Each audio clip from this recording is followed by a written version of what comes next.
ఆ చివరి క్షణంలో దేవుడు ఆపకపోతే అబ్రహాము దేవుడు చెప్పిన చోటుకు చేరుకున్నాడు. బలిస్థలం కట్టాడు, కట్టెలు పేర్చాడు. తన కుమారుడు ఇస్సాకును కన్నీళ్లు దాచుకుంటూ అతని చేతులు కాళ్ళు కట్టేసి కట్టెలపై ఉంచాడు.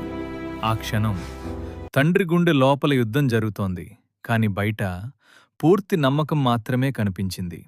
అబ్రహాము తన చేతిని చాపి కత్తిని తీసుకున్నాడు. అదే సమయంలో ఆకాశం గట్టిగా పిలిచింది, అబ్రహామా, అబ్రహామా. అతను వెంటనే స్పందించాడు, ఉన్నాను ప్రభువా. అప్పుడు దేవుని దూత అన్నాడు, బాలుడికి ఏ హాని చేయకు.